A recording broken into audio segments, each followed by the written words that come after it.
Yo, Pimp, I'm telling you, bro. I'm hoping for Ricochet to be released because I don't see him doing anything more than being a fucking. There's a ladder match, throw him in a ladder match. There's a match where he could do jumping on people, throw him in that, and nothing more. Shelton Benjamin, it's weird because Shelton Benjamin deserves to have a lot more accolades than he does. And Cedric Alexander is awesome, but it's like Shelton Benjamin. I don't know if he's at the end of his rope where if he went to AEW, he'll still just be like an enhancement talent, best TNT champion. You know what I'm saying? But I feel like the best of his years were wasted in WWE, and then he comes back and he's being even more wasted. Like, yo, Ricochet, like they just said, is way too talented to be our main event. He's way too talented to be a throwaway, a spot filler. Same thing for Cedric Alexander. There's so many people we haven't seen accomplish anything in this company that they can use right now to set the next generation of wrestler. Because we need a new generation of wrestler. We're stagnant. You know what I'm saying? We're stagnant. The people that are champions now have been in WWE for 20 years already. And it's the first time they're getting a shot. First time they're getting a title. So it's like, yo, okay, cool. They deserve it. That's what's up. They did their time. They earned it. But it's not, that 3-hour show is not a one-match show. You feel me? It's not a show where you only have one match and we need to save it for the champion. No, you have 3 hours. You can set storylines for other people so they can grow. Give them time to fucking grow. Yo, it was like when Cedric Alexander and Shelton Benjamin had their storyline. They said, go out there and do this week 1. They came back and said, yo, it didn't work. Go out there and do it again the same exact way week 2. It didn't work. Well, third time's the charm. Go out there and do it the same exact way week 3. That didn't work neither. Put them back with Bobby Lashley. That's not working either. They loved the Hurt Business. Bro.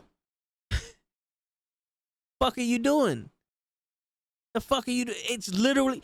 You're literally what the fuck? You're literally just playing by yourself. You're not reading what the crowd does. There's no way in fuck that you're gonna sit here and say that these people don't connect to the fucking audience. Well, you don't even know there's an audience in the fucking crowd. You think there's just an empty ring and we're going through the fucking motions.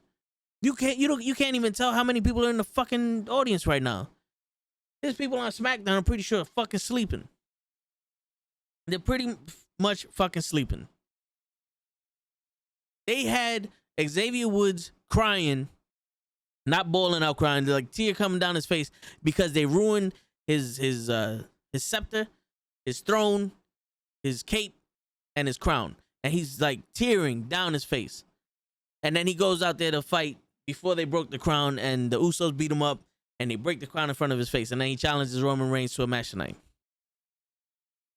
I'm like, yo, you just wasted Xavier Woods as king. Yo, that's a storyline for when Xavier Woods is challenging for the Universal title. Not because it's Friday. Not because it's Tuesday. What kind of shit is that? You didn't even let this man be king for 2 weeks before you fucked it up.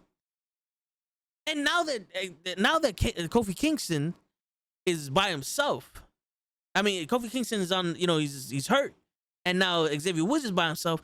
This man can excel. He could show that he's a singles competitor the same way you wanted Big E to. And you do this. Like, I get it. In your head, this hit harder than it really did. But it would have hit harder if my man was already king for half a year and he showed that this meant the most to him throughout his whole tenure in the WWE. You know what I'm saying? Like, no one touches the crown. Like, he defended the crown. He fought tooth and nail to keep that shit. And it meant something. It was like a title to him. And then they disrespect the title. And then you see all that emotions. Like, yo, my man not only fought to have the King of the Ring back, he fought to win the King of the Ring. And now he's holding it with honor.